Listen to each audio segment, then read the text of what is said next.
Good morning, viewers and listeners. Welcome to the insurance segment. With me in the studio, I have Pastor Datimi Ojokojo. Pastor, you're welcome, sir. Good morning, sir. Good morning, viewers. Good to be here again.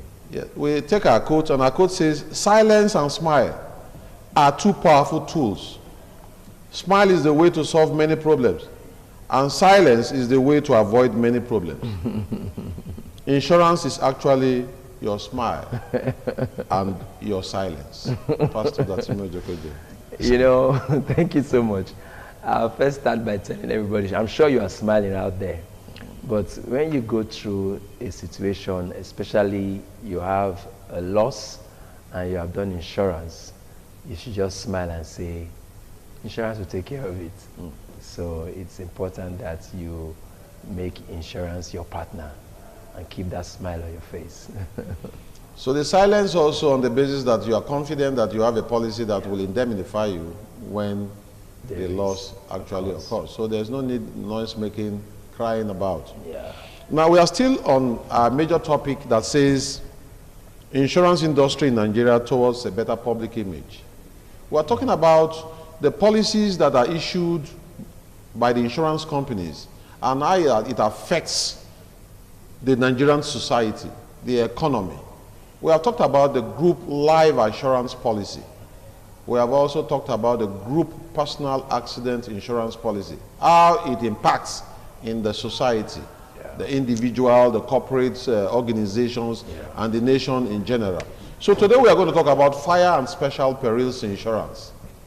We'll be talking about this very consequential topic, fire and special perils insurance, so that we can also help ourselves, help our business, help the society, as it were. Pastor, you are here, and you are also conversant with the Bible. What the people saw in the time past when Noah was building the ark was that nothing will happen. The rain normally fall and it will fall. And at the end of the day, when it was closed, it became terrible. That's the kind of thing we're talking about in relation to insurance. Even when people have suffered loss, we can recall the situation at the spare part market, urban market, Kiosa market, Santana market, PZ market. All the issues of good reference. Now that these particular markets we're talking about, there's also the issue of individuals who have suffered loss in terms of fire or the associated risks attached to fire.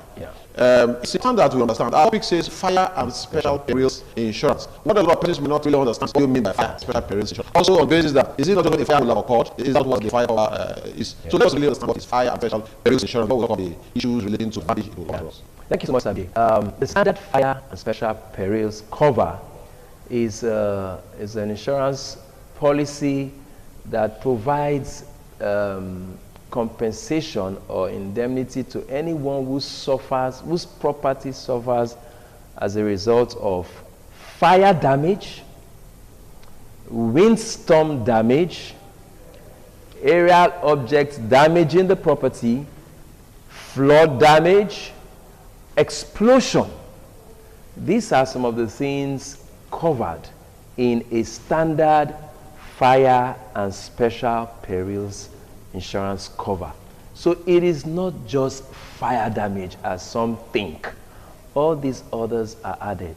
We've seen, though rare, but occasions where an aerial object, maybe an aeroplane, and that was one that happened in Kano, maybe a mast, maybe even someone's roof or whatever blows and destroys yours.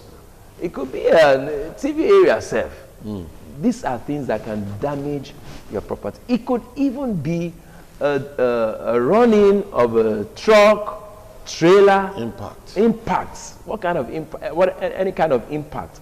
These are the things covered in a standard fire and special perils policy. So it's important this is stated. Yes, let me just add also to say we have the bush fire extension also covered under the fire and special perils insurance. Now, we've been talking so much about the issue relating to fire. Yes. Over and over. We had some years back terrible flood situation. Yes. Even this year, we have had damages relating to flood and all that. So we think that this topic is very, very important. We have had cases where a lot of persons have also come to say, government, please come to our rescue. We can understand the very tight budget government operates. There had been serious security challenge. There had been issues of the economy down. Yeah. And so when a lot of people will come out to say, we have suffered loss as a result of flood, as a result of fire, what do you expect government to do? Government in normal circumstances will come to say, well, our citizens, we are really sorry, we sympathize with you, we will help you. But the funds can only come when it is available to make such support. Let us speak in real terms. It's just like the situation we found in our social media when that Nigerian medical doctor overseas is saying that this is the cure to COVID. It looks, you can see the passion in her, you know, straight talk. I don't care what this thing relates to, but this is what I think I know and how to manage such a situation. So this is also giving us food for thought on how to go about it. Now, let us make an analysis. Yes, sir. Because the government also have come to say, well, please, all public property should be insured. And we are going to make an analysis of what public property relates to. We are also going to also make an understanding as to what the impact, the value of this class of insurance in the Nigerian society. So, Pastor, let us take it. How does this translate in the Nigerian economy if we are going to look at it one by one and what you think you understand? You know, thank you so much again, sir. The fire and special perils, especially as you mentioned for public buildings, you know, is a compulsory insurance. That means simply you have a shopping mall, you have a business center, the market, they should be insured. And the reason why the government has ensured that this is compulsory, though sadly, when I use the word insured, it's not being carried out. We have few companies or few buildings that are insured, but these are the benefits of having such an insurance to help the economy, to help, you know, the insurance industry, and to also take away a load from governments. You know, people are always writing to government when there's trouble, save our souls and all that. But one, it deepens the insurance market. A lot of people say insurance is not known. Are you sure such things happen? Do we have such policies? But the compulsory insurance is going to help to deepen the insurance market. Number two, no, I think it's important we speak a little about deepening the insurance market on the basis that when everybody keys into that kind of insurance, it gives room for research. Exactly. It gives room for a better placement of such risks. To the point, because we said the insurance deals with the law of large numbers. And if a lot of persons are involved in it, what becomes that issue? Exactly. So a good research will take place. A better knowledge will be available. Technology to work on the issues relating to fire and special perils will also be expanded.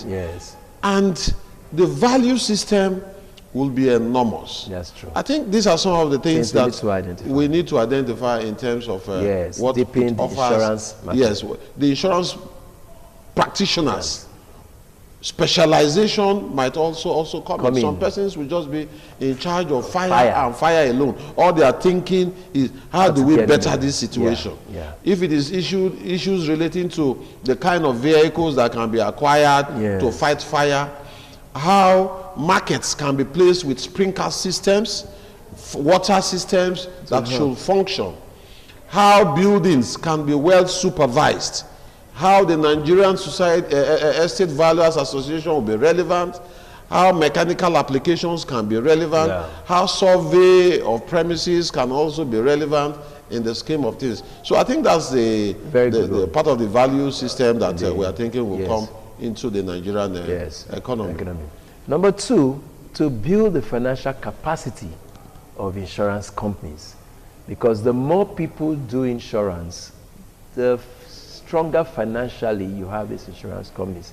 Because when it's time to pay claims, insurance they don't run away from claims. That's the truth.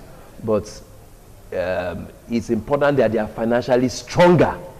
And it's a law of large numbers. So if you have fewer people, you know, taking up insurance policies, then you have insurance companies finding it more difficult to pay claims. Yes, Pastor, I think we'll pause here talking about the issue of premium. Yes. We're going to start next week by talking about premium, how it will help the insurance companies do business better. Yes. We invite you to reach out to the insurance segment. If you have challenge, if you have questions, you need to ask so that you can also help yourselves. You are not going to pay any money in asking questions. You're also not going to pay any money from wanting to do insurance by having a good knowledge. Well, thank you for watching. God bless you and have a wonderful day.